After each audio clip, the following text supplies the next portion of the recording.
Welcome to Let's Be Real Sports Podcast, presented by Let's Be Real Media. Watch us live on YouTube and Twitter, and follow us on TikTok and Instagram at LBR_media. Also, subscribe to us on any podcasting platform. What's going on? BLJ here, the best hype man in the NBA. Man, I'm here with Let's Be Real. Tune in. Hello.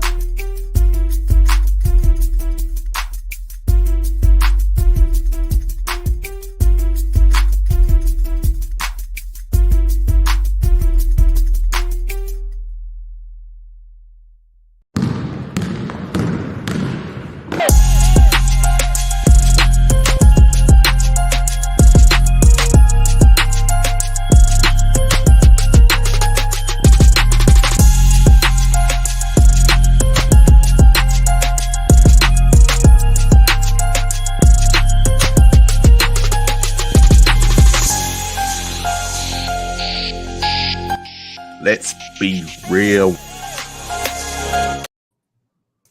All right, we back. Let's Be Real Sports Podcast. It's been a couple weeks, fellas. How y'all doing? We good. I feel like me and Trevor are already backed into a corner. Supposed to be talking about the AFC East, so I feel like, Sharky brought some heat with him. So we got the South. We talking the AFC South. AFC South. I'm sorry. Yeah, so I feel like me and Trevor backed into a corner. So we gotta come with it, Trevor. Oh, of course. Absolutely. It's almost football, though. Football almost here, man. We got another month. We getting there. And we got one of our co-hosts to What's good? Hey, I hope you being safe out there. You still out there at that lake or wherever you took that picture of? Because that's a nice little scenic route that you were taking there, brother. Yeah, it was, man. Be safe out there, too. Yeah, of course. Too. It's us, man. Three of us, me, Skylar, Trevor, Took and she, they are out today. Took their PTO.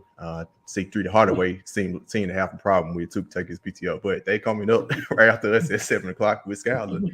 Guest hosting on there to replace Took. And of course, as always, follow us on Twitter, TikTok, IG, and Facebook. And it's about to be X. Twitter, you gotta turn Twitter into X. But follow us at LBR_media. Ain't nothing changing there. Listen to us on YouTube, Spotify, Apple, Google, and Stitcher. Elon Musk, man, Twitter. Yeah. I saw it when I got home from church, and I was like, it was a matter of time. Rip Twitter. Rip Twitter. Oh, man. Literally killing the platform. All you have to do is just keep the lights on. That's all you have to do is keep the lights on. He messing it up. All right. What up, Ryan? What up, Ryan? Was good. On his way back to Phoenix, leaving PTO in peace. We learned you PTO in peace. You need to take that up with Savage. He the one who. Yeah, you good. Remember, we did a whole episode on PTO when we was talking about the last dance, so it's all good. Use that PTO. Right.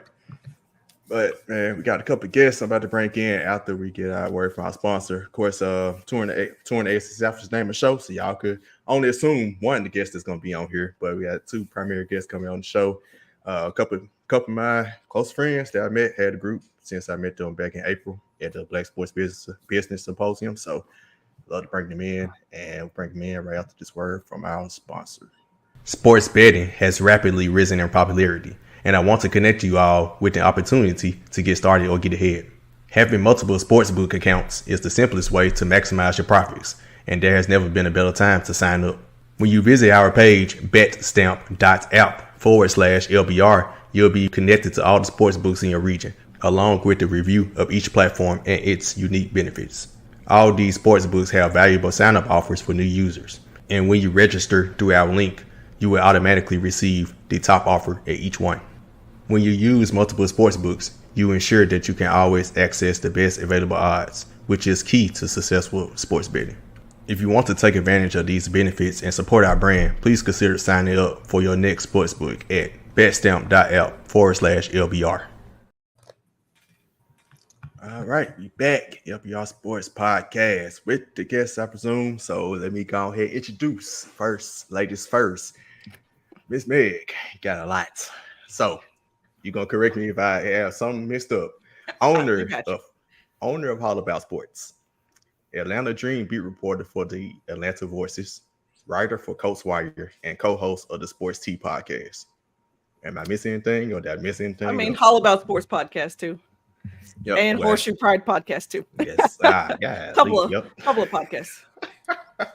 So doing that, Miss Meghan. Already just Look at Mike's face. Mike is like, Right. So no, Mike got to follow that. Good luck, Mike. I have to follow this. That's what I'm supposed to say. I'm sorry, Mike. man. Mike, I got you for host and producer of the AFC South. Touring the AFC South podcast and freelance journalist. I'm sure I'm missing some stuff. Well, the freelance journalist, that's cool. I do a lot of things there, but just I would say touring the AFC South is probably the primary thing, but I do a lot of other things. Just, I'll be quiet over here, and I gotta let Meg, the Queen of Atlanta, get the shine over here. Wow, my God, Sir. Well, welcome aboard. First time on Let's Be Real Sports Podcast. Normally we do Q&A for first time guests, but since we have multiple guests, and for the next month or so we have multiple guests, so we're gonna skip doing the Q&A. But I will have y'all back on the show at some point, just one of y'all by yourself, and we do the Q&A. Kind of talking about your careers, and you'll see how many I guess you got to all these different titles she holds at this point on a future episode. Well, first up, let's get to a couple of comments. The Power Hour, what it do, my guy? Man, he said, I'm still calling it Twitter. Musk out here swagger jacking the system over down some. And the mama named the Twitter, we're gonna call it Twitter. I'm gonna call it Twitter. I got a question. Yep. I got a question. Elon Musk is gonna call this X, right? So, what is he gonna use as like the theme song of this advertisement? Is he gonna use like DMX? X gonna give it to you? Is he gonna do that? Sir, kind of don't give him ideas. Don't give him ideas because he'll I'm just do it. Giving away Mike was money. ready for all the X puns. He was like, "Hold on, let me put my list together." Go to X. Hey, Go man. to X. There's Brian gonna be the spokesperson next to I cannot. Oh man, but let's get it started. First segment, I gave it to our guests. I guess provide us with y'all flowers of the week. Who deserves some praise in the sports world or in any situation? I guess I'll go first. I would say that for me, it is going to be. So I met her last year. Actually met her through a Twitter space, oddly, believe it or not. Actually, you know what? Let's do both of them. So I'm actually going to do both of my co-hosts for the Sports Tea podcast. So Jody Newsom, E as well, better known as E the Goddess. But both of them have been really, really, really good friends to me here in the last, several months or whatever else. Jody is covering the Dallas Wings now, which is really awesome for her. E has been podcasting and working her way up through the writing and things like that. So, but both of them are super knowledgeable. Met them through Twitter last year and some ladies' night spaces, talking ball, talking football. And I just appreciate the positive energy they always give. Jody and I are actually born on the same day. And which is crazy because we didn't know that, but we act a lot alike, which is always kind of scary when you meet someone else who was just like you in a lot of ways. But in a lot of ways for me, she's pushed me and E as well. Like I told E just a couple of days ago, I was like, hey, I was intimidated by you when I first met you, and she's like, what? And I said, yeah, because I have never met a woman who was really good with numbers like that, with stats like that when it comes to football. She could spout them off the top of her head and then add context. So it made me want to get my life together. But the both of them, we recently put the podcast together, shameless plug, it works really, really well. So we enjoy talking football regularly, and I appreciate them for, continuing to push me to get better. So.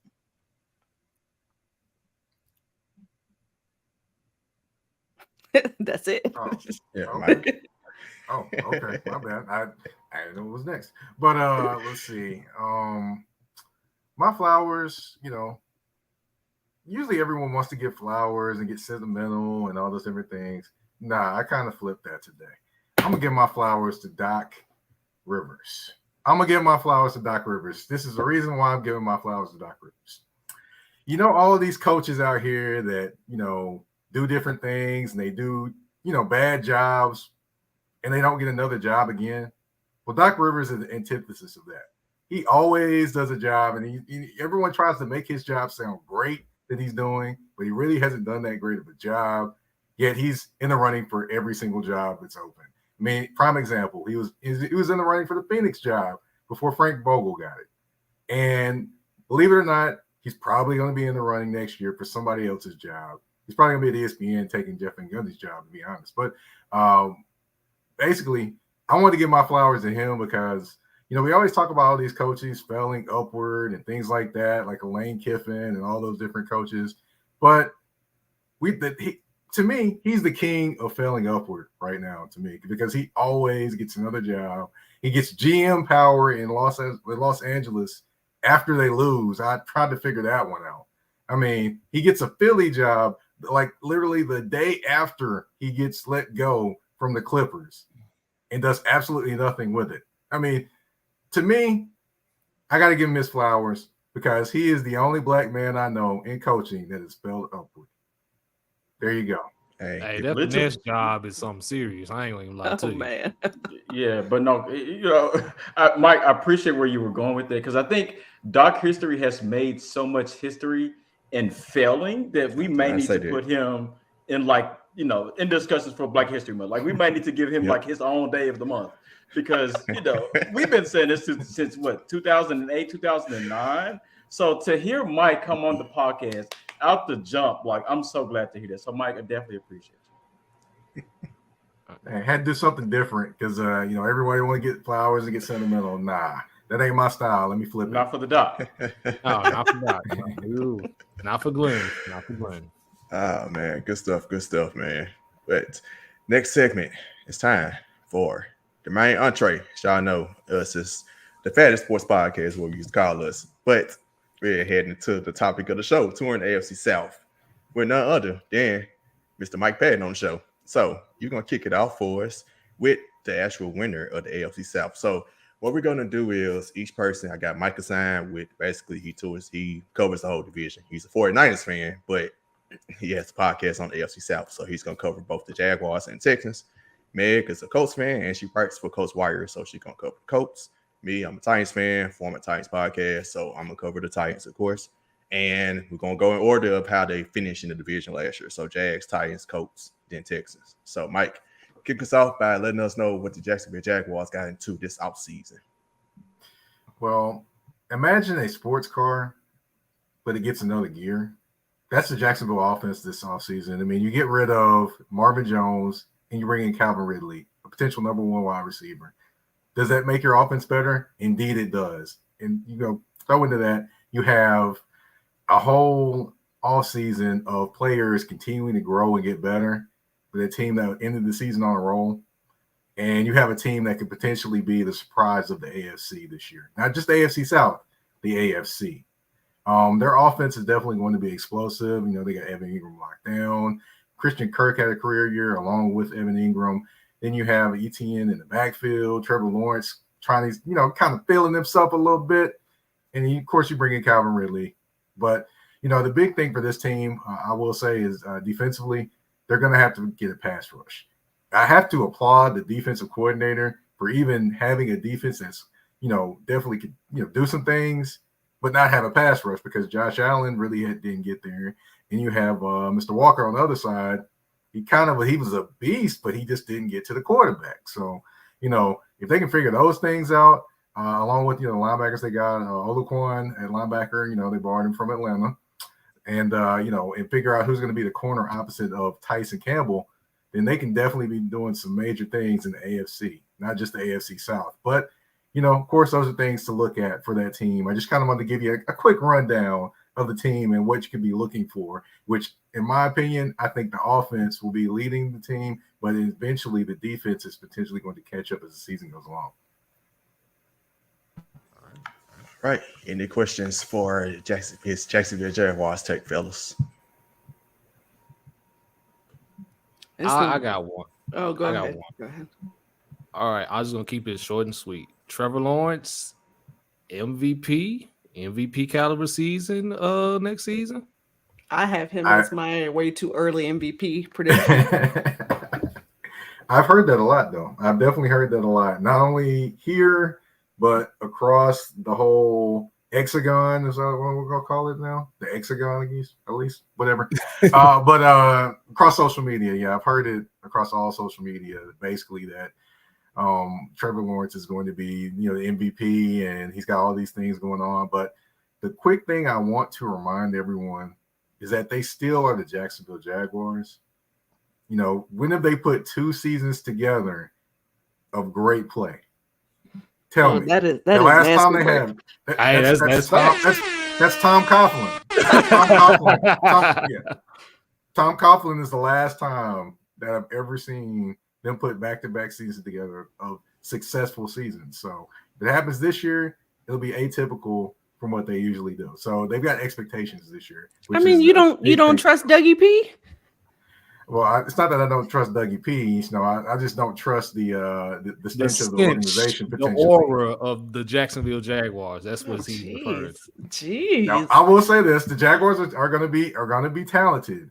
I just want to see, can they get over, just the things they have had to deal with in their organization. Remember when everyone's talking about them, when Jalen Ramsey and that team went to the AFC title game, and the next year they just stunk it up.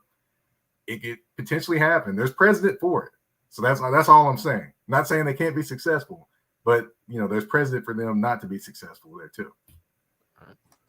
And for me, that's what I wanted. That's what I wanted to ask, is because what you just said, as a Steelers fan, as a fan of a team that is historically at the top of the AFC, not so much lately, but you kind of look at the Jacksonville Jaguars as the little brothers. The way I feel about the Jaguars is how I feel about the Cleveland Browns. It's you'll get your season of success, but then here comes 5 or 6 more where you just things don't work out for you. So then my question would be, do you believe Trevor Lawrence is that good of a talent to overcome some of the bad history that they have?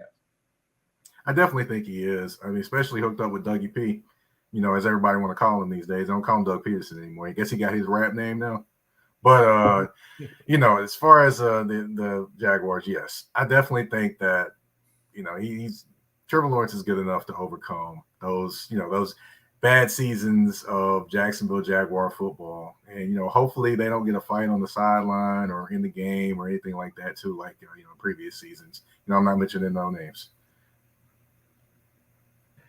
And Meg, do you have a question? I mean, yeah, that was my question. I knew it was coming. Come on. Come on. One, do you believe in Doug Peterson? But 2, do you think that Trevor can duplicate the success that he had from week 9 on? Because from week 9 on, he was 3rd in the league behind Burrow and Patrick Mahomes. And the thing I want to impress the people is that I don't think that happens by accident, right? Because you had Urban Meyer before, and he couldn't figure out what to do with the whole team, let alone Trevor Lawrence. But Doug Peterson finally figured out, okay, I've got a success factor here. So now, not only are you getting a second year with Doug Peterson, but now you're adding more weapons, right? You secure Ingram. You revived Ingram's career at that. Let's put that there. Stick a pin in it. And then you bring Ridley back, right? So now you got Ridley, Kirk, Ingram. You've got ETN as well. You pick up Tank Bigsby. They've got some options there, right? I think the Jags are going to be a lot better than people are going to give them credit for. I do have them winning the AFC South again. But my question is, how much are we buying into the fact that Trevor could potentially put together back-to-back seasons and buck this trend that hey, the Jaguars can't do, good for longer than one season? Well, he definitely can do that. I mean, honestly, there's been quarterbacks that come along and kind of buck the trend of different organizations. See Mr. Burrow up there in Cincinnati, by the way. But so there's precedent for this. So last year I would say is more like a rookie season for Trevor Lawrence, in my opinion, because the first year, I mean, basically he had to be the coach, he had to be the counselor, and he had to be the quarterback. So last year he actually just could focus and be the quarterback and be the rookie quarterback. So I'm gonna say this is his second year, but something comes along in that second year, and it's something called film. And to me, that's when you can tell a quarterback is taking that next level, that next leap. When people have film on you and you make those adjustments and you still are successful, that's when you're taking it to another level as a quarterback. And that's what I'm anxious to see about Trevor Lawrence, which I think he will, because I think he has the aptitude and the ability to do so. But I just want to see how he goes through those little tough times when people figure out what he was doing last year and kind of evolves and develops over that different time this year. So first, I have a comment. I am a big believer in Trevor Lawrence, but it was interesting to see him with pressure because as the season folded down the last couple of weeks, their last game against the Titans, he didn't particularly play well that game. Then also the playoff game, he did throw those 4 picks in the first half before turning it around. So he still had that moment when he got to pressure situations. Now he got film on him. Now he's going to have teams knowing the Jags are good. So it's going to be interesting to see how you do this year. But I am a big believer in him. He was number 1 pick for a reason. So I have full belief that he's going to excel this season. My question is about Jacksonville's defense. I think you said you expect them to get better as the season go along. Do you expect them to be bad when the season starts, or like middle of the pack? Where would you think their defense would be ranking, like overall? I think they're going to be middle of the pack. What's going to happen to them probably early in the season is their offense is going to have to save them, kind of like sunshine on a rainy day. Yeah, that's a Trevor Lawrence point. But anyway, yeah. As far as the like defense, shake your head. I'm doing it too. That's one too many at this point. We let the first one slide. Now we have too many. All these dad jokes in here. I couldn't help it. Hey, well, I am a dad, so hey, leave me alone.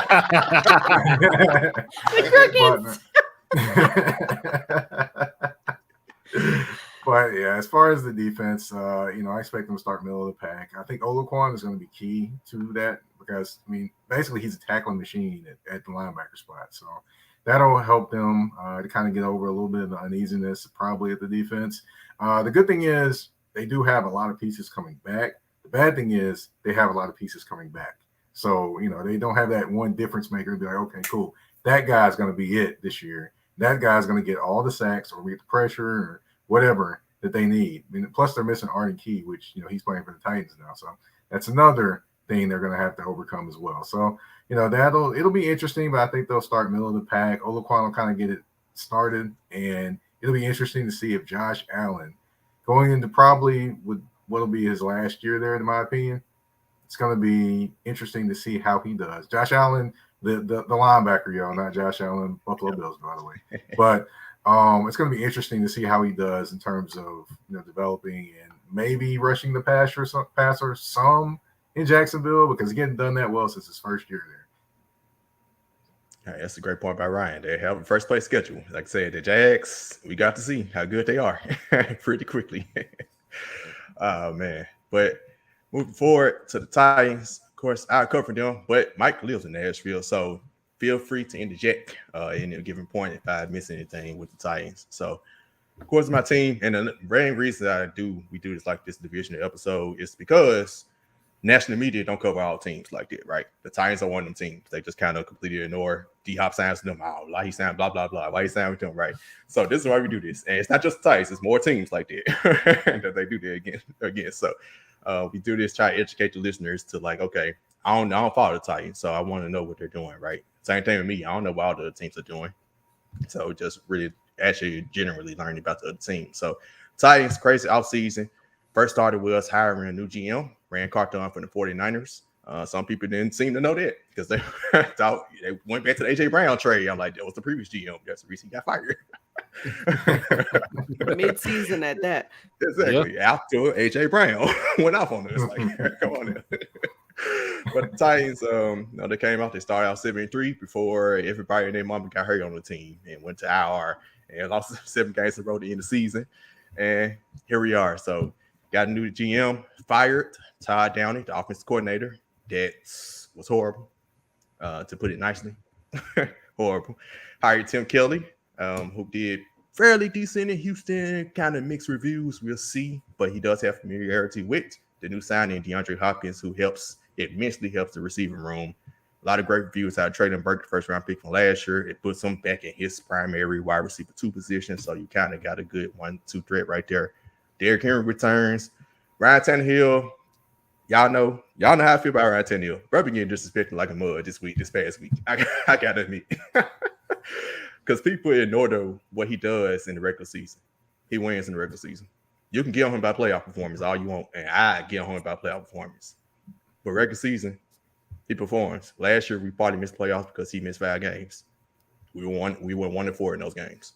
So like, however you want to slice it, he knows how to produce in the regular season. You give him the right weapons. You give him a decent offensive line, which they did revamp this offseason, and that's probably one of the bigger questions coming into this season. We drafted our first round pick, Peter Skoronski, signed Andre Dillard from the Eagles, and Brunski from the 49ers. So whole revamped offensive line. Our starting right tackle is suspended the first 6 games of the season for gambling. So got to figure that out. But ain't like he was great anyway his rookie year last year. So we got some things to figure out there. Defensively wise, extended big Jeffrey Simmons, signed Arden Key away from the Jaguars, which helps the pass rush. Our best pass rusher is returning. He tore his ACL first week of the regular season last year, Harold Landry. He's coming back. So pass rush, probably still good. Linebacker situation, got Mike's guy, Aziz Al-Shahir from the 49ers to replace David Long, who was really good but stayed hurt. And our secondary is the biggest question on defense. We did sign the cornerback from the Buccaneers, Sean Murphy-Bunny, and he should help that room as well. The one mishap that our new GM may have had this offseason was asking Kevin Byard to take a pay cut.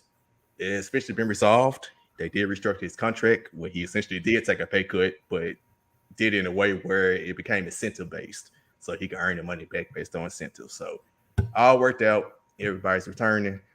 That's the Tennessee Titans for you in a nutshell coming to the season. Any questions? Mike, hold on. Before you go forward, I want to ask or mention a few things as well. Now, you did mention that, that Burks is going to go to the, the number 2 spot, but also the other thing that was not mentioned there is Kyle Phillips goes to the slot position, which actually fits what he does. And now Chig becomes your number 3 weapon, which basically makes him even more dangerous because you have to go against Burks, you have to go against Hadi Hop on the other side, which leaves the middle right there for Chig to have a fun time. So, and plus also you got to remember he's averaging 14 yards per catch last year. Which is a lot for a tight end. So another thing to mention there. And for those who don't know, Chig led all rookies in receiving yards and tight end. And he probably did better if we had a better offense coordinator. I'm just being upfront. Ty Downey didn't include him enough. And also, Kyle Phillips, he had almost 80 yards receiving out his very first game last year against the Giants. Got hurt on the last play that he caught when we got field goal range, hurt his shoulder. Then he had a hamstring injury like 2 weeks later. He pretty much missed the rest of the season. But his very first game. I'll tell you this about him, though, too. He has put on about 10 to 15 pounds this offseason. So he looks a lot bigger and stronger this year, which maybe will make him a little more sturdy. And I did, see, and then also, of course, secondary. Boy, oh boy. I hate to say it, but I don't know if Farley's going to make it, man. He's back on the PUP list to start the year. So that's why I'm like, I don't know how that was going to turn out, to be honest. It was over with when they signed Sean Murphy-Bunny because he already cornerback 5 or 6 off the top. Unless they officially move Elijah Moody to safety. But yeah. They have started working him more in safety. So he pretty much is going to be a safety. Yeah. So I would tell you this. It wouldn't be crazy. I don't have any knowledge of this, but I'm just going to put this out there. It would not be crazy to me that if our boy that you just mentioned ends up replacing Kevin Byard at safety if they're not able to come to an agreement next year or this offseason. I can see that. Would not surprise me. Another important note: Ryan Tannehill and Derrick Henry are on the last year of the contracts, so this might be the last year of the Ryan Tannehill, Derrick Henry, Kevin Byard core.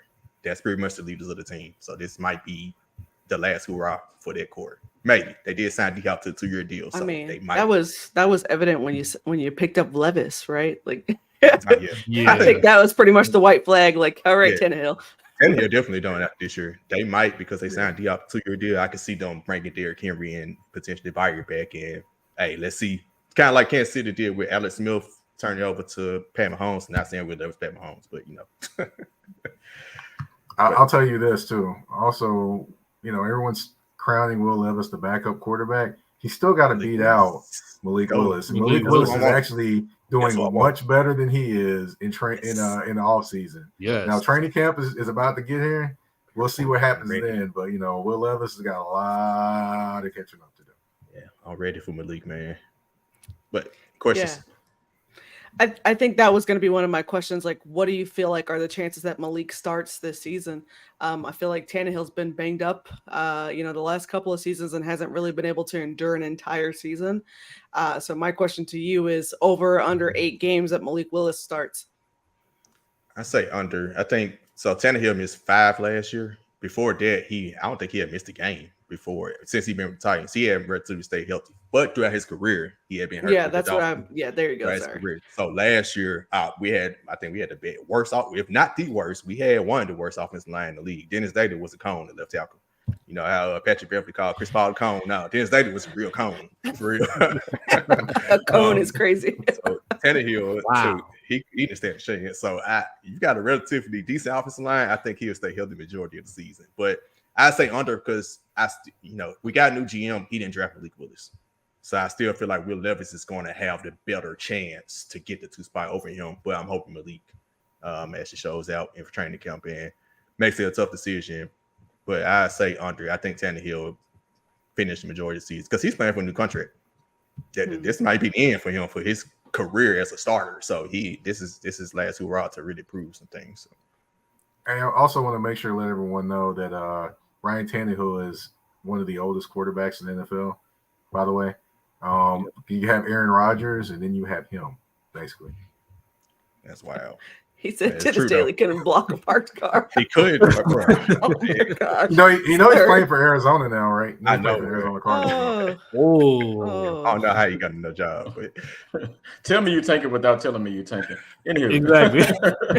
My question for you, Shark, and we're joking about it now, but again, it's one of those that like the offensive line was terrible last year. So like, who do you see coming out of the crop of of those positions to say, okay, he's going to be the leader, and I project, with his leadership, our offensive line should be better. Round them, but I started left guard converted to center this season. Mike Vrabel has said a lot of good things about Aaron Brewer, and I think center is more of his right position. He's a little small, and he's good at run blocking, but not good at pass blocking. At center, you can kind of command control and kind of work around those things. So I think Aaron Brewer is going to take over the leadership role of the offensive line. And especially he's the only one who's the returning starter of the offensive line as well. Because everybody else is literally a new starter, except our right tackle who suspended the first 6 games of the season in Nicholas Petit-Frere. So I'm also going to tell you, too, that George Fant is probably a distinct possibility to sign with the Titans, which is a veteran offensive lineman. To fill in those 6 games. But I have another leader for that offensive line. That'd be Brunskill. They brought in from the 49ers. Oh, nice. He's a physical, rugged run blocker that does exactly what the Titans like to do.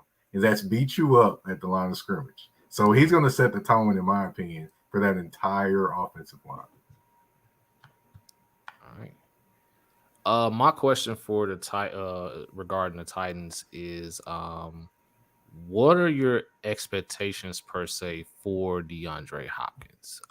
Because you guys have had this big time number 1 receiver come into your organization before with Julio Jones, and things didn't really work out as the way as things would have planned for the Titans, because he was supposed to be the guy to put the Titans over the top to get you guys to the Super Bowl. And now you have this another blessing coming in with DeAndre Hopkins. So, and from what I'm hearing, he's going to be your number 1. And he's been relatively banged up. I mean, he only missed 5 games last season. But just overall, what are your expectations for D-Hop?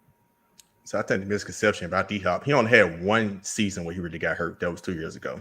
Remember, he was suspended last year for PEDs. That's why he missed the first 6 games. Right. And the last 2 games, I don't think he was actually hurt. He just didn't play. They just sat him, or he went well. I don't know what happened. Him and Arizona had fallen out. He would have led us receiving yards last year. He played 9 games and had 700 some yards. Our lead receiver had only 500 something, maybe. 5. Yeah, and that's maybe. Yeah, maybe. That's true. I was mistaken. And Traden Person missed like 6 games. I think he would have had more if he played, but injuries happened with him, so he's the one more worried about with the banked up situation. D-Hop, I think because the difference between Julio had the injuries. Also, he had Todd Downing calling plays for him. I think Tim Kelly, who has a familiarity with D-Hop in Houston, he coached him in Houston. He had like 1,100, almost 1,200 yards playing for him. And his symptoms got me. So his contract is incentive based as well. It's $12 million with $3 million incentives if he reached like 1,000 yards, 10 touchdowns. So for them to put that in the contract, that lets me know that they plan to feature him and try and get him the targets to reach those peaks. So I expect, and he hasn't had 1,000 yards the last 2 seasons due to injuries and suspension. I expect him to get to 1,000 yards, 10 touchdowns. Not so sure because we tend to run the ball once we get in the red zone. Derrick Henry normally eats all that up. So I'd say definitely 1,000 yards, probably 5 touchdowns or so. That's about what I expect out of him. Okay. And let me throw something else out there too. When D-Hop was actually under the current offensive coordinator for the Titans, 104 receptions that year. So just keep that in mind too. Yeah. All right. He's going to be featured. Oh, yeah. He's definitely going to be featured. Yeah. That's what he needs. Oh, and the answer to the question about how soon to pick D-Hop up in fantasy. I never trust Titans receivers in fantasy. I know I just said I expect to have a good year, but I'm telling you now. Wait on it. Hold it though. Honestly and truthfully, I will wait for the waiver wire, to be honest with you. Yes, honesty and transparency, my brother. I will honestly wait for that waiver wire, bro, because I honestly would not spend a draft pick on DeAndre Hopkins. It's nothing against him. Yeah, I already know where you're going, man. I already know where you're going. The Titans receiver I wait for the waiver wire is Kyle Phillips, actually. I think he's gonna get, because D-Hop is probably gonna get double. They're gonna get the attention. Kyle Phillips is gonna have a lot of like those, and him and Tannehill had a good repertoire their first game. So I think the guy that actually is going to be a sneaky good guy in fantasy is going to be Chig. You can get Chig late, and he's going to produce. Yeah. I mean, honestly, look at the passes that he caught last year. I mean, look at the pass he caught against Kansas City. It was a short pass, but he broke like 20-11 tackles and ran for like 50 some odd yards. I mean, I'm a big Chig fan. I'm cold. And it's D-Hop, though. We've named the QB he's played with. That's true. Tannehill could potentially be the best QB outside of Kyle Phillips he's played with. I mean, Kyle Phillips, Kyler Murray he's played with. That's and Deshaun he did play with D-Hop. Deshaun Watson, Deshaun Watson. But other than that, though, he did have a ooh, that is a list. Dirty laundry list of quarterback names. And Deshaun Watson was the dirtiest of them all. Hey, let me ask y'all a question. Let me ask y'all a question. Would you take all the Cleveland quarterbacks or all the bad quarterbacks that D-Hop's played with? Would you rather? That ain't that for would you rather. That ain't that for would you rather. That's a good one. I got one for you there too. But yeah, put that one in your pocket, Mike. That's a good one. Let's move forward to Meg's Indianapolis Colts. Yeah. Oh my gosh, what hasn't happened this offseason? Let me start with February 14th. So it's Valentine's Day. We are in love. You got a new coach in your life.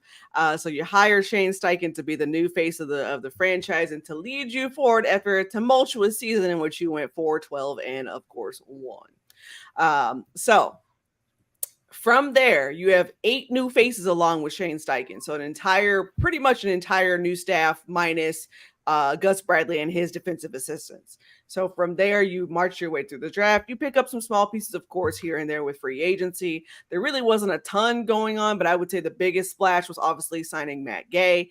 It got a lot of attention because they're like, oh my gosh, you signed a kicker during free agency, which that usually doesn't happen. Usually don't give kickers big contracts. And then it became the biggest contract ever for a kicker in free agency because kickers don't get signed in free agency. Hello. But if you're the Colts and you had a kicker who missed several game-winning kicks and whose kicking field goal percentage was less than 80%, then yes, you would get yourself a new kicker. There we go. I digress. All right. From there, you draft what everyone was waiting on, was a quarterback of the future. So you got Anthony Richardson and 11 other draft picks. A heck of a draft class for Chris Ballard. Athletes all over the board. I won't go through all of them, but Anthony Richardson is obviously the most notable there. And I would say he did really well in the second round by coming back to get Juju Brents at 44 instead of at 32, which is a really nice pickup for him. How he managed to do that, I don't know, but it's a sneaky good pickup. There are some other ones along the way as well. Well, actually, I'll mention one more. Josh Downs was one that was really, really nice. They had actually tried to trade up for him for 30 minutes and couldn't get it done, but they were able to come back and get him. And Josh Downs is a dog. And so don't let and jump right in front of us to get them. Yes. Don't let anyone tell you that they weren't in on Josh Downs, because I've heard it from several teams now that they were upset the Colts took Josh Downs. So he's a smaller body wide receiver who plays really big. He's got a great catch radius. Excited to see what he does. All right. From there, the Colts offseason has really been, what in the world are you going to do? What is this offense going to look like? It was really the stuff of nightmares last season. So it was ranked in the bottom third of the league. I don't know, gave up like 6,000 fumbles on the offensive line, so many sacks. Matt Ryan is gone, of course. Now you're bringing Gardner Minshew to help, I guess, support and mentor Anthony Richardson. You still got Sam Ellinger on the roster as well. You got some options there so that you let Anthony Richardson continue to flourish. Now, the big things that are going into training camp right now, and of course, I've missed some other things on the defense. I'll get there in a second because there's a lot happening. But the big things on offense that are happening that you're probably going to look for in training camp is, one, who's going to be QB1. As far as I know right now, it's going to be split between Anthony Richardson and Minshew. They're going to continue splitting reps until they figure out who's going to be QB1. Stephen Holder confirmed that this morning, I think, or within the last day or so. The other thing to look for is Jonathan Taylor. He's looking for potentially a new deal, and obviously he's watching what's happening with Saquon Barkley, and he's watching what's happening with Josh Jacobs and all these other running backs who've spoken up, McCaffrey, Eckler, Chubb. They're all looking like, hey, we want to get paid. We're critical pieces here. Don't, just gloss over us. That's on the offensive side of the ball. On the defensive side of the ball, oh my goodness. So you traded away Stephon Gilmore, which was already, that made your cornerback room really, really thin. But then you lose Isaiah Rodgers to suspension. And that, my friend, is panic bells for the secondary. So you've got Kenny Moore, who you decided to keep. Okay, fine. But that's it as far as veterans, really, that have true cornerback experience in the secondary. You got a couple of guys who play special teams, and they've been pulled from the depth of the emergency depth to play cornerback here and there, but they don't really have true cornerback experience. So if I'm a Colts fan, I'm worried, I'm nervous, because the Colts have not signed any depth to help out that room, which makes me wonder, what are you doing, Chris Ballard, with this secondary? Do you trust them to run? Because if so, I have questions, because your pass rush, while improved, is still not to the level that you expect it to be, which means it's going to put a lot of stress on your secondary, and they're really young. I expect a lot of burnt toast cornerbacks happening this season. That's my rundown off the top of my head. What questions do you got for me? I'll just come right out the gate and say it, because you mentioned that QB1 is split. I thought it was definitive that it was going to be Anthony Richardson. So over under 8 games that Anthony Richardson starts for the Indianapolis Colts. Yeah, so I've actually got it under that. So I've got it at plus or minus 6 games. I think at that point you would know, hey, Richardson has enough underneath his shoulder. And I think the main reason why probably they haven't given him the range yet is because they want to see more from him, right? Like, he's learning that the margin of error is really small in the NFL. You only had 13 starts, so this is an accelerated learning course for him. I think I would be shocked if it went more than that. Like, at that point, it's like, okay, this is a much, stronger hill for him. And the other thing I would keep in mind is, I'm not sure I trust Gardner Minshew for 8 games. Like, I think Gardner Minshew is good enough to come in for you if you needed him for 3 or 4. But at that rate, I would just say throw Richardson in there. He's got to learn at some point. Like, I don't necessarily feel like, oh yeah, Gardner Minshew is QB1. We're going to ride him for the full 17 games. No, no, I don't think that. You drafted Richardson at 4 for a reason. I think that you're going to get closer to about 6 games before you see them like, okay, go ahead, buddy. Like, we're gonna roll with you. So specifically start Gardner Minshew for the game at Jacksonville, because he can help win that guy. He got revenge on his mind. Y'all can win that for the first time. I was gonna say, I had this conversation with some Jags fans the other day, and they were telling me, oh, they're gonna sweep the Colts, blah blah blah. And I'm like, okay, now listen now. With a noodle arm Matt Ryan, we split the games with you last season. Right? Like, Matt Ryan won in Indy, and of course, the Colts got hosed and kicked all the way up and down the field in Jacksonville. So I think it's still possible to do that here, but that's a very tall ask week 1 to come out and play Jacksonville and then follow it up with the Texans right after, 2 back-to-back divisional games. Okay. Question for me. So, addressing the cornerback issue, do you see a scenario in which they have eyes on a particular cornerback and address it, mid-season? Or is it just one of those that, we'll just kind of figure it out. We'll try to patch it where we can throughout the season and then address it in the next year's draft? It's tough, honestly. If it were me, I would pick up someone like a Marcus Peters and, see what he could do, to help boost your secondary, right? But if I'm Chris Ballard, I think he's going to be very particular about what he does with the secondary. They drafted 3 corners. 3. So, I mean, you've got the depth in terms of like, hey, you need the bodies, but the experience is where I pause. So I could see Chris Ballard saying, you know what, let's just roll with it. Like, let's go. Like, it's fine. We'll take the lumps here. But I think fans are going to be on the side of, oh my goodness, we need help.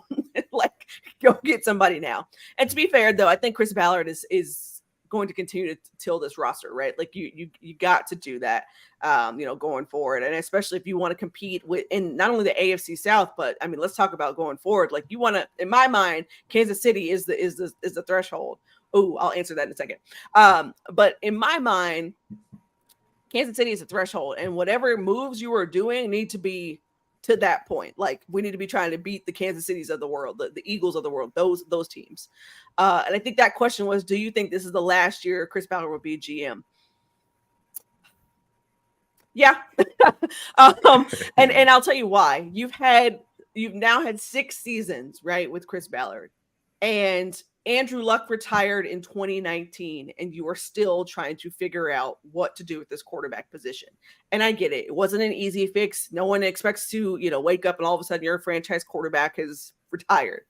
But my point being is you thought that you were just a quarterback away when you got Matt Ryan. And it was clear to me that it was not just a quarterback issue, but also it was an entire roster issue, which is part of the reason Andrew Luck retired. He was getting beat up all the time. Football was no longer enjoyable for him. You had holes on your offensive line. And then you said, hey, we'll just go out and we'll get a quarterback and it'll all be fixed, right? It's not the case. Holes on the offensive line. You didn't have enough weapons on the offensive side of the ball. Your pass rush was failing. It was only coming from, the middle of the line there with Buck and Grover. Like there were holes all over this roster. And I think that Chris Ballard gets the grace because he's got a lot of Pro Bowlers on the roster. Like, don't get me wrong. He's a phenomenal drafter, but building a roster is where I stop short with him. And he's been very bullish on some of his decisions, letting people go, too late, or bringing in people on cheap, deals. He gets called Bargain Bin Ballard for a reason. And so, fans really are like frustrated. They're tired. And I think the only person who's really giving him grace is Jim Irsay, because he knows that, yeah, Chris Ballard is actually a pretty decent GM, and he's let me say that. Let me not say decent. He's a good GM in terms of what he's delivered, but the expectations that the Colts have, he's not delivered on that. And that's where I see him like, this could be his last year. Like, regardless of what Jim Irsay says, he also said that Frank Reich was going to be here and he was fired 2 weeks later. So take anything he says with a grain of salt. It sounds a lot like John Robinson. What's a good GM, but he roster actually drafting was his problem. Roster building is fine. Drafting was his problem, but my drafting early, I would say, is his problem. Yeah, first round, second round, he was great. First rounds, boy. My question: offensive line. I know this Anthony Richardson's first year. How's the offensive line situation? Has it improved? I know last year that was a problem for y'all. Did y'all make any changes there to help him out? Yeah, so you've got Bernard Raymond, left tackle. It's going to come back for a second season. He was actually your best player last year, oddly enough, and he was a rookie, which is crazy, considering you've got some Pro Bowlers and some All-Pros on that line. Quentin Nelson is coming back, and you hope that you get the regular version of Quentin Nelson, not whatever this Quentin Nelson light version that we're getting. Ryan Kelly is back. They decided to keep him, so you hope that he returns to form. He hasn't looked the same really since 2021 season, maybe even 2020 as well, end of 2020. On the right-hand side, you got questions at right guard. So Will Fries was there for 9 games, but they don't really have a starting right guard right now. They're going to plug Will Fries in there for right now because that's all you got. But that question might be answered in training camp with either, some draft picks that you had, or even there's an undrafted free agent called Emil Ekiyor Jr. out of Alabama. He went undrafted, which was surprise to many, but he's got starting talent. So I could see him, essentially maybe landing that right guard job. And then you have right tackle and Braden Smith. Where this gets interesting is that the Colts also drafted Blake Freeland, who is a really good offensive tackle, but it makes you wonder, if you don't bring in a right guard, which they didn't in free agency, would you kick Smith inside to the right guard when he played in college and have Freeland play right tackle? Now that would make Smith a really expensive right guard, but the point being is that you would have a secured line there, so to speak. That's a long answer to say that this line is better than it was during the season. You had Matt Pryor, who probably should never be playing right tackle, left tackle, right guard, or, as my friends like to say, he should be on the left bench. He was a liability up and down the field. So I think if you remove some of those things like that and you get some consistency on this line, Anthony Richardson's going to be fine. I think the largest thing for the line is that Chris Ballard admitted at the end of the season that he made some assumptions that, again, this bargain bin Ballard mentality that, that the play of the line would be absorbed by the good play of Quentin Nelson and Ryan Kelly and Braden Smith. Well, when all three aren't playing well because your left tackle position is a mess, your right guard position is a mess, this is what happens when you make assumptions. So now that they've got it situated, I think that they will be fine going forward. We gonna Last see. question. Yeah. I got a screen pulling up. How to pronounce this man's name? The pick number 110 overall. I know y'all call him Double A. How do y'all pronounce his name? Petty. Oh, that's very funny. That's very listen, I'm not even going to attempt to try because I know I'm going to butcher it. But he is called Double A or Ade, as most people call him. And listen, I'm gonna listen. If I see him at Colts camp, I will ask him specifically, how do you pronounce your name? Because I want to make sure that I do it. But yeah, everyone just calls him Double A. Sharky, I'm mad you had that in your back pocket. Like you was on there to he was on there like that was that big joker. That is, oh my gosh. Zaire leading the league in tackles again. Listen, you might. There's been some changes here. You lost some pieces. You don't know if Shaq Leonard is going to come back. I think he will, though, based on my gut feelings. But oh wow, the Colts are going only as far as JT will carry them. Ooh, that is spicy. Wow.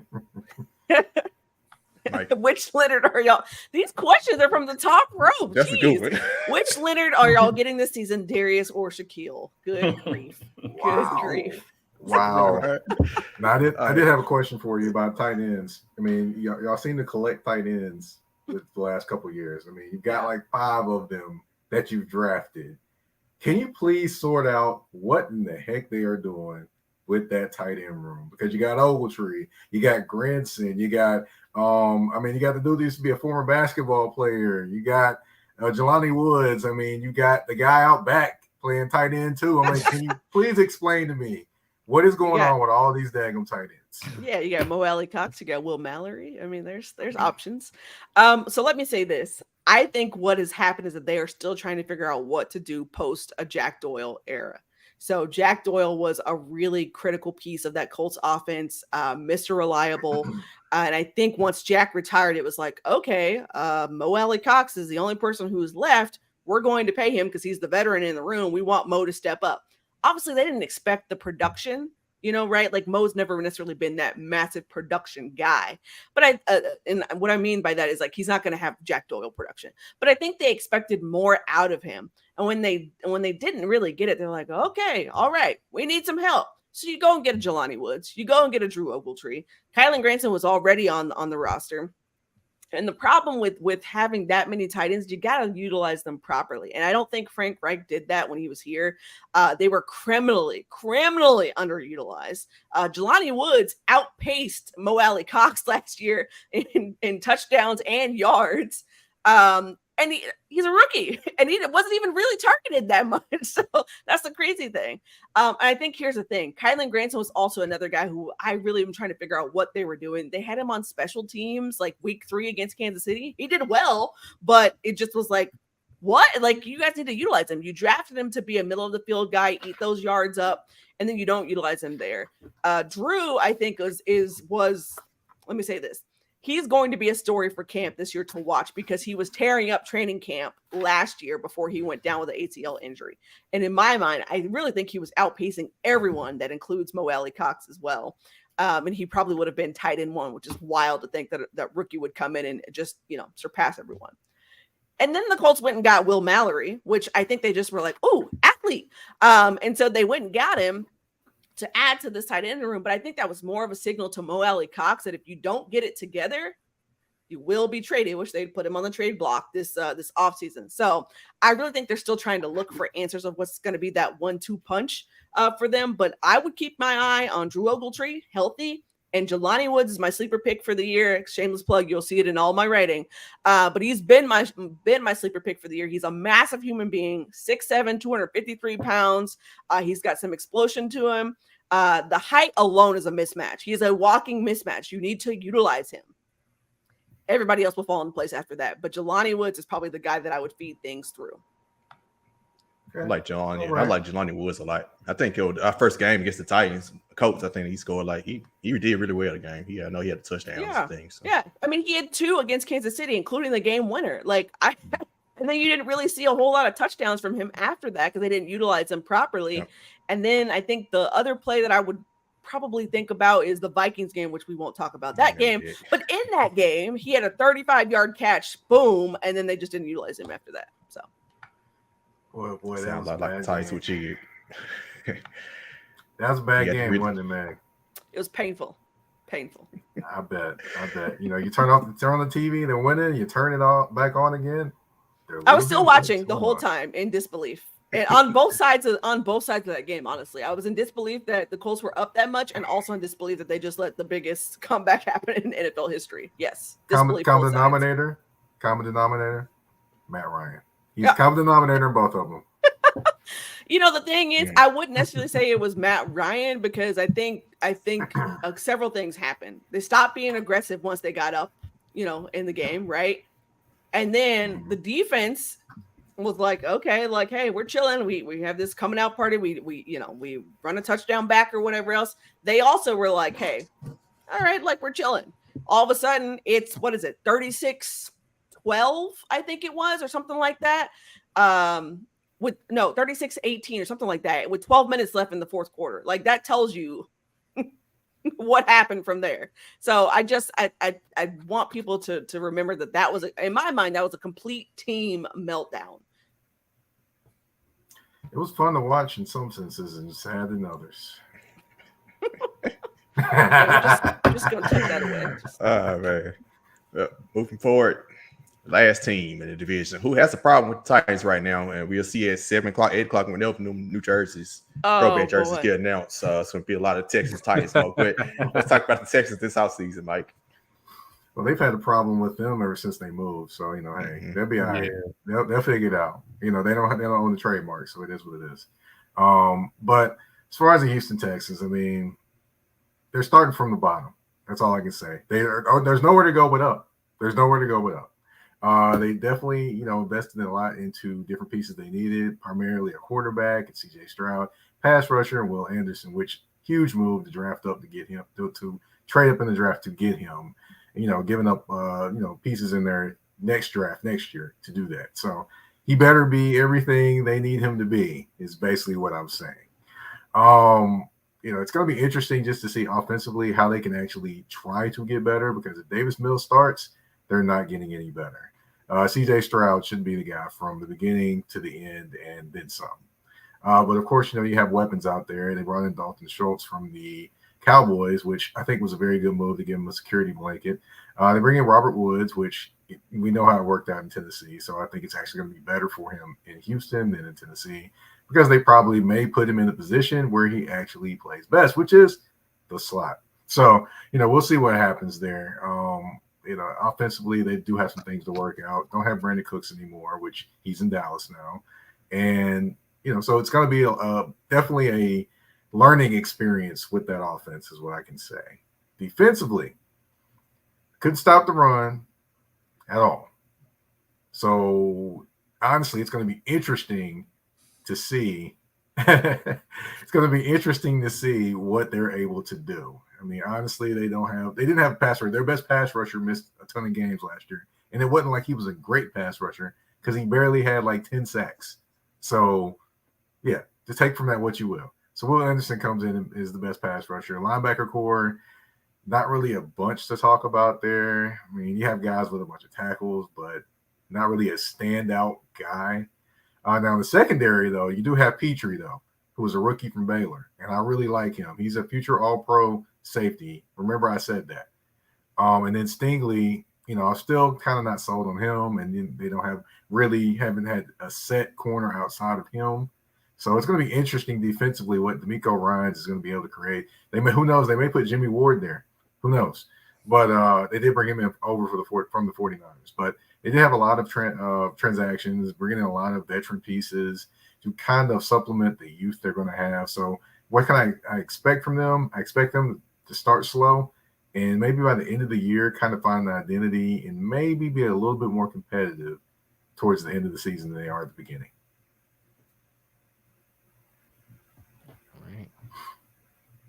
So over under 6 wins.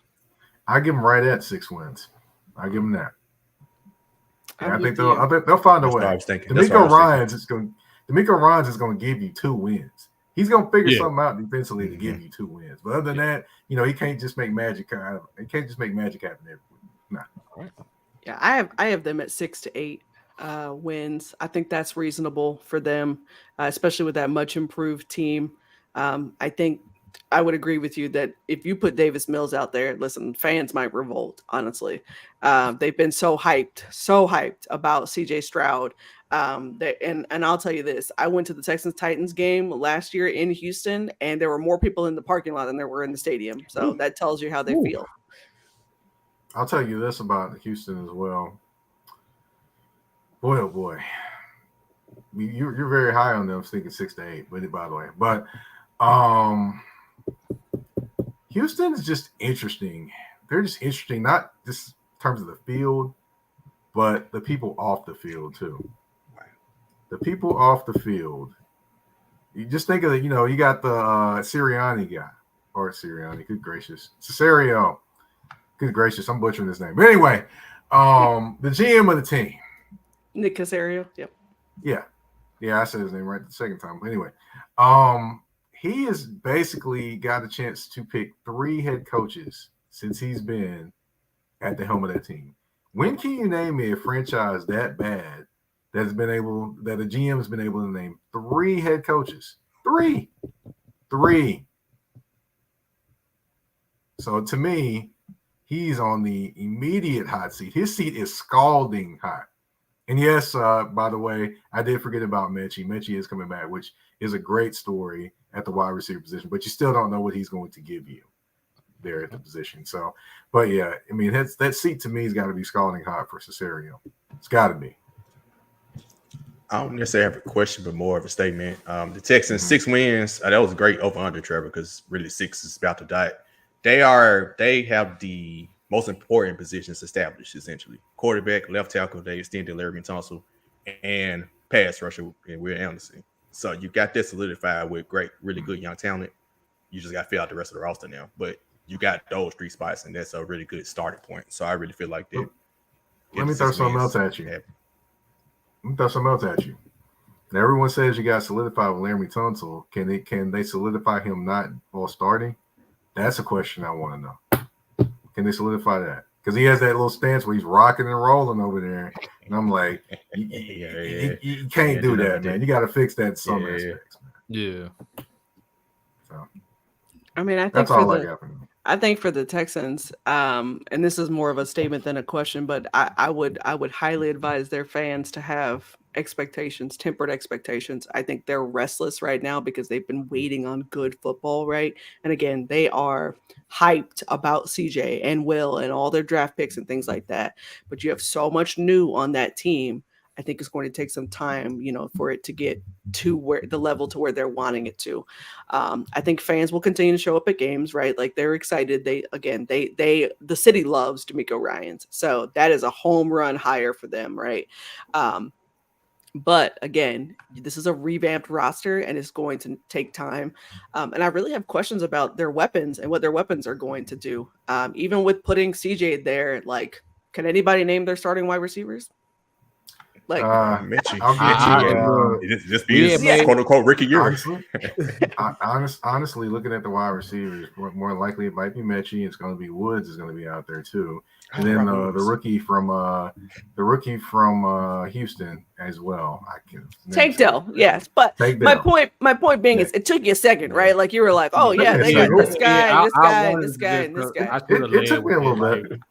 I mean, if you look at their team, you know, besides Dalton Schultz, I mean, you really can't name all the wide. You can't name any other tight end on their team. I don't know who they have, but beyond. I didn't know. They got rushing for them. I mean, it's Damian Pierce. That's okay. Damian Pierce. He's okay. And Damian's great. Like he's gonna be fine. That's really good. I just worry about their wide receivers and what they do have Singletary, but what you're gonna get out of them. I mean, Tank Dell is phenomenal, right? But he is a small guy too. Small man. Mechie is coming back. You don't know what you have him. He's a great talent when healthy, but again, rookie, you don't know what you're gonna have out of him. And then Woods, oh my gosh, 10 players on the roster is crazy. But I could probably name 10. But my point I was making is that it took you a second to kind of be like, okay, yeah, they got this guy, this guy, this guy. And the only folks who named them like that are Texans fans. So my point being is that it's going to take some time for this team to where you are automatically like, oh yeah, Texans got this weapon, this weapon, this weapon, this weapon. Like they're just not there yet. I think they will get there because I think they're going to shock some folks and win some games they have no business winning. They almost did it last season against the Chiefs. But my statement was tempered expectations, fans, like patience, some grace for CJ as well, because the moment that he doesn't play lights out, y'all are going to crucify him, and I need you to be patient because he's still your guy. You need time. He was the most talented quarterback, in my opinion, coming out of this draft. Yeah. Chiefs and Cowboys. I see you over there. Coming, like, I don't know about that, but hey, he is. They almost beat the Cowboys too. They had both of them teams. Chiefs and the Cowboys last season. Yeah, I mean, CJ is I had Bryce Young as 1A and Stroud as 1B. Like they were neck and neck for me. So for the Texans to pick him up and Will Anderson was great picks, back to back. So I think they'll be fine, but just tempered expectations. That's a no on that. OJ Howard is he's in Vegas. OJ Howard. Yeah, that's what I'm about to answer. Yep. Yeah. So James Sawyer asked the question for those listening to the audio platform. Said do they still have OJ Howard tight end? No, he's with the Raiders. Nope. All right. So guess what? I know Meg already gave her at least the team that she predicted to win the division, but prediction time for the AFC South, the order. We start with Meg, go to Mike, Trevor, Skylar, then me. I got the Jags winning the South again. 10 wins is probably get it. We'll probably get it, honestly. I don't think you need more than that. Beyond that, maybe the Titans again. I got the Titans coming behind, probably maybe 9 wins. I don't know. I haven't done real deep dive, but I would probably say beyond that, it's the Texans. I've got the Texans at 7 wins, and then the Colts will be at the bottom. And that's just me being honest about the team.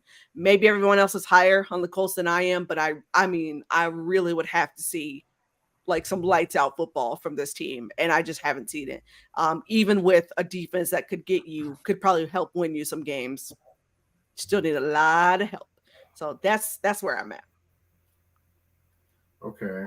As far as me, I've kind of gone back and forth between the Jags and the Titans. The reason why, I've already mentioned those because, the Jags can be the Jags and, the Titans have pretty much, owned the division for a while.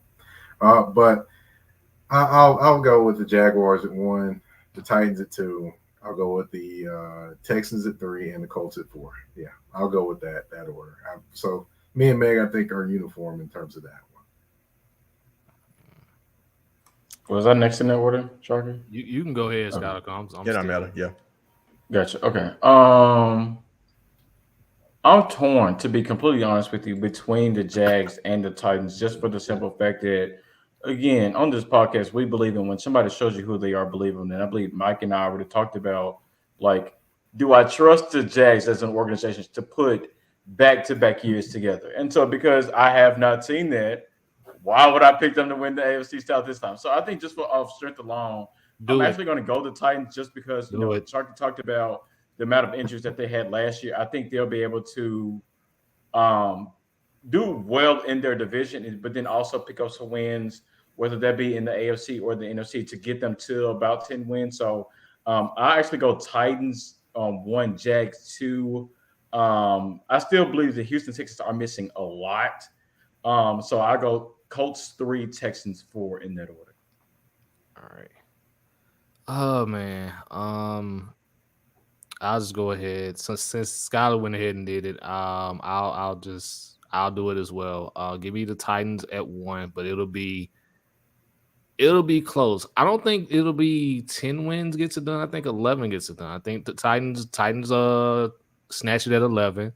The Jags will be right there, and I do mean right there. I think this is going to come down to the final game of the season for them. So I got the Jags with 10 wins coming in at 2. Trevor, the Titans play the Titans and Jags play the last game of the season.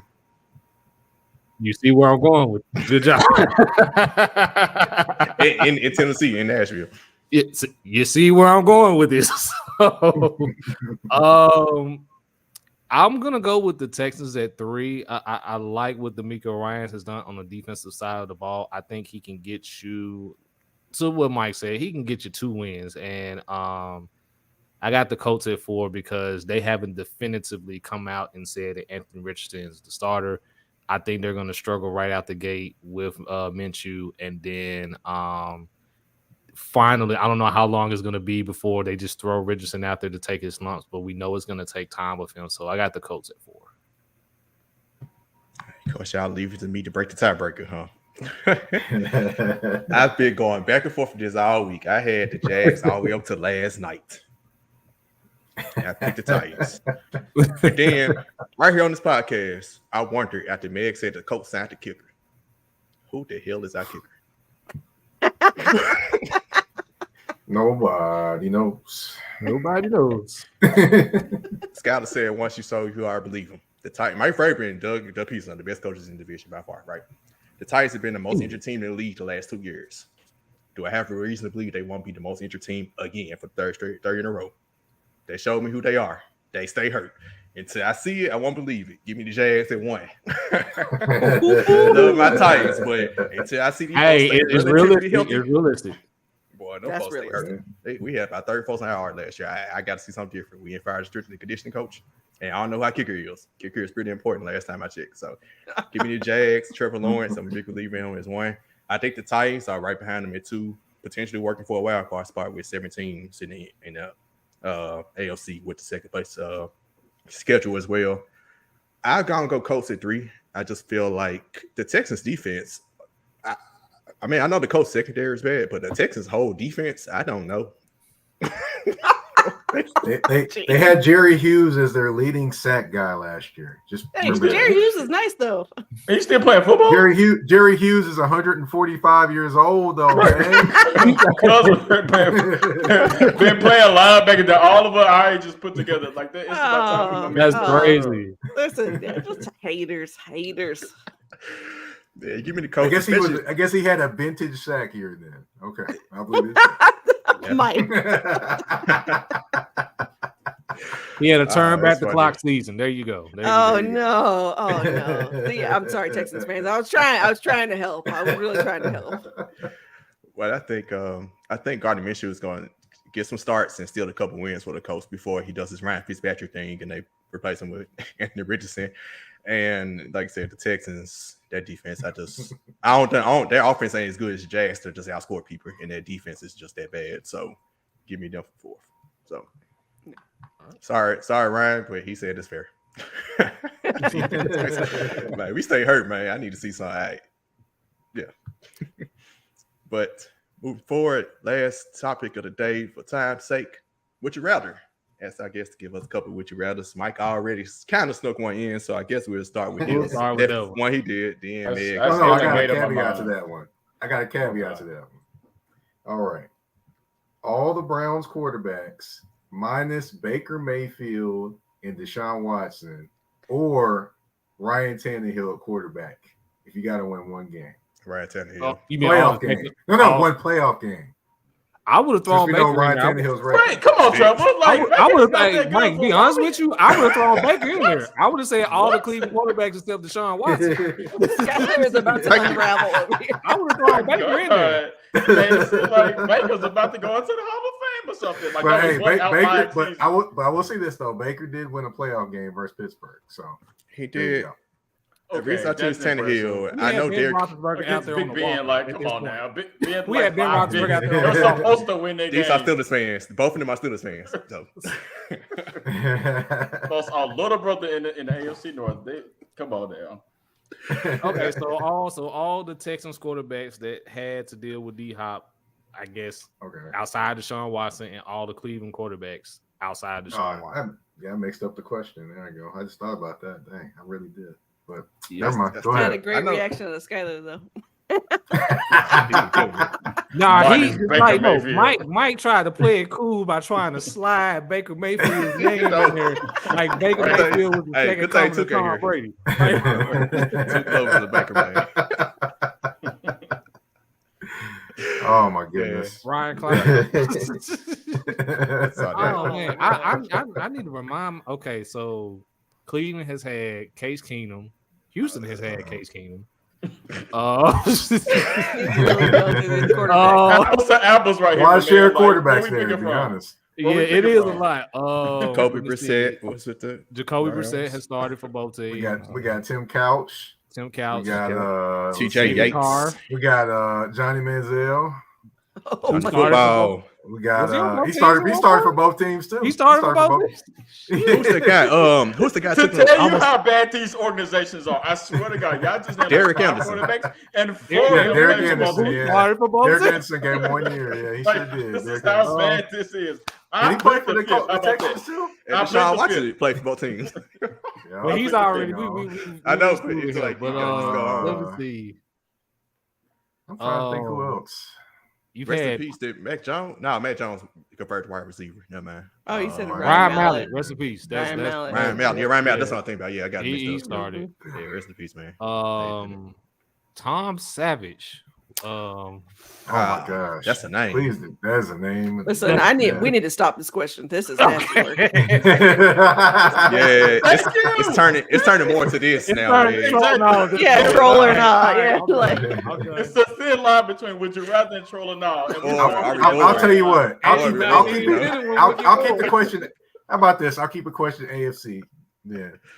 You got one game to win. Are you going Ryan Tannehill or are you going with the rookie quarterbacks that are supposedly going to be starting in the AFC South this year? Like just win a game? To win one game. Playoff game. I mean, I'm going Tannehill. It's like experience. Yeah. He said he has one playoff. I know Derrick Henry was so it, but he has this question. I knew you all would all say Tannehill. So this is what I was going to say. So many people are so terrible, talking so terribly about Tannehill, but I'm like, dude wins in the regular season. Dude is not a stiff out there, but it is what it is. We got people thinking that he's just horrible, and I'm like, it could be worse. It could be Johnny Manziel. It could be Johnny Manziel out there. It could be worse just for the simple fact of strength alone. You got Pat Mahomes, you got Joe Burrow, you have Lamar Jackson in the AFC alone. So like Tannehill, again, he's not that bad, but he's not to the level of those quarterbacks. So you just kind of like take that up as, he's not going to win you football games in the playoffs.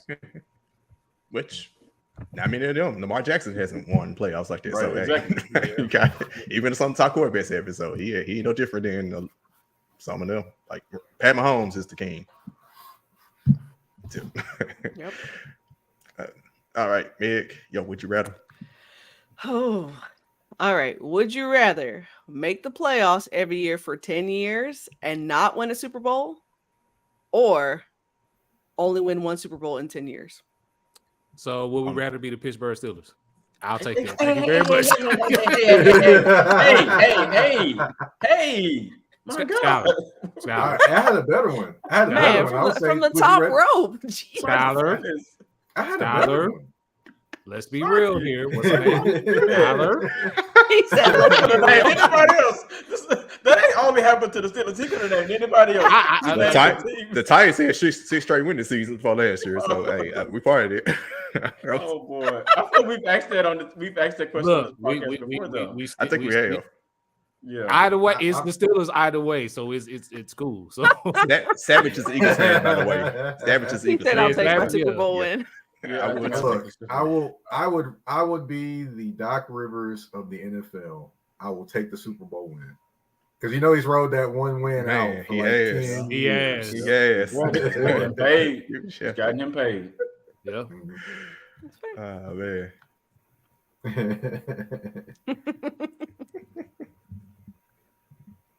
All right, Mike did his already. No, you had another one. Then. No, we killed the first one because it was just getting out of hand. And then his one was, would you rather have Tannehill? So that was your official regular. That was your second one. Yeah. I could have sworn you had another one before. Okay. Oh, I can think of another one. Just go ahead, man. You got Go ahead. Skylar Chirp, got 10 minutes, man, y'all. Oh man. Okay, I do have another one. All right, go ahead. All right. Okay. So if you're going in an ultimate battle, this is an ultimate versus. Would you? And the versus is it Biggie or is it Tupac? Who would you rather to win an ultimate versus? You got 20 songs. Take 20 of their best songs. Is it Biggie or Tupac that you're picking? Be biased. Tupac, one of my all-time favorite rappers, so I'm going Tupac. Yeah. I think I'm just going with Tupac alone. I'm going Tupac on that one. But that's a good one. That's a really good one. That's tough. I'm gonna be biased though. I'm going Tupac only because I feel like Tupac it's not discount Biggie in no shape or form, but I just think Tupac had just a few more hits that are just bigger than Biggie's. Now Biggie, of course, he had his hits. Definitely is a true lyricist. I think Biggie's the better lyricist. But as far as like this competition in a versus, it's just straight 20 hits. I'm gonna lean more towards Tupac. Okay. Oh my gosh! Did you see this question? This question that just came up in the comments. Yeah. Hold on. No. Hey, I'll answer. At least I'll get paid with Suge, unlike Diddy. So. Hold on, time out. For our audio listeners, Ryan Harris came in the comments, asked the question: would you rather have Suge or Diddy managing your rap career, Mike? I just manage myself. But I will say this: since you want to point out making money, managing your career, you would still be living maybe if with one of them. That's what I was thinking. Diddy, I'm like, the moment you don't make money, it's a wrap. That is true. So at least with Diddy, you would be an artist. You'd just be distressed, but you would be an artist. Diddy messing around, gonna be in all your videos, gonna talk to all the women, gonna direct the video. They're gonna have a bottle of Ciroc in the background. Here's your piece of the check. I kind of took care of everything. Ciroc vodka, Ciroc. I had to get my Diddy dance on.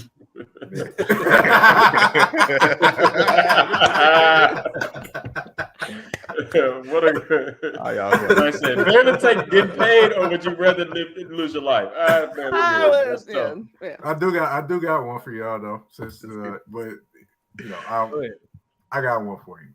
I'm gonna keep it Memphis for this one too, since I did go to school at UC Martin in West Tennessee. So, all right, I'm gonna go Play a Fly. Nobody Needs Nobody, or 3-6 Mafia, Tear the Club Up. Oh, he went big. Which one are you taking? Nobody 3-6 Mafia, Tear the Club Up easily. Nobody needs nobody. Nobody needs nobody. I'm not from Memphis. Give me Nobody Needs Nobody. All I need. It's not a bad Meghan for a corner on that one. You can play Nobody Needs Nobody at a family reunion or right after Sunday school. Like either one. Yes, sir. Yes, sir. There's folks in the comments who agree. Exactly. I'm not the only one. Tear the club up. I mean, it's a question, but nobody needs nobody. That's a solid question. Yeah, I knew with that when I was like, yeah, they probably it's gonna be some people roll with me.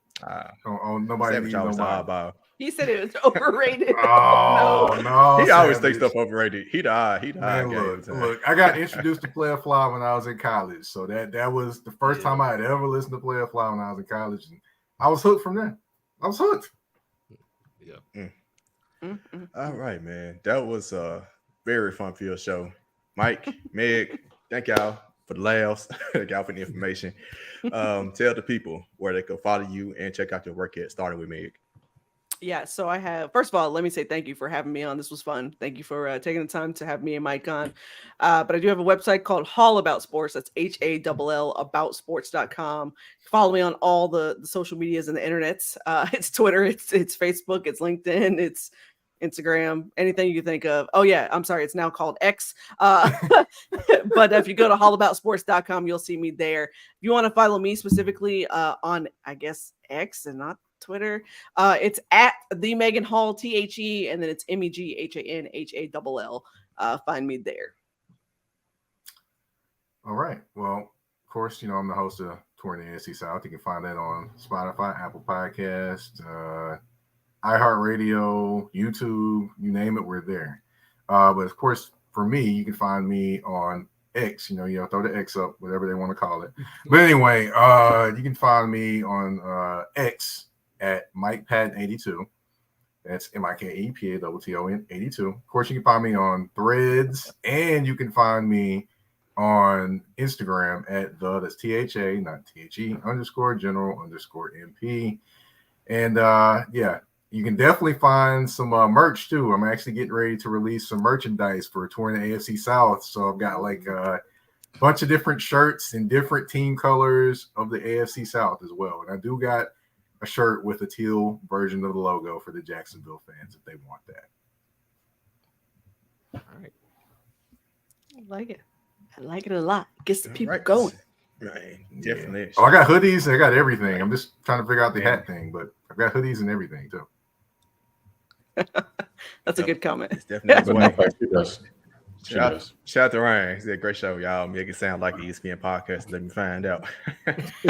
I do have a podcast too, as well. All About Sports podcast and the Sports Tea podcast as well, and Horseshoe Pride podcast. There's, just when you sleep. When you sleep. I mean, I sleep a little bit. I was going to say that's strong coming from you now. Yeah, no, I'm right. If you didn't know, Mike is like the king of sending messages at 1 o'clock in the morning when the rest of us are like knocked out, and he's like, "Ooh, prime time hours." Yep, I don't get interrupted, and I have all my music I can listen to and ride with. Man, appreciate that. Let's see Henry. Let's see Henry right there.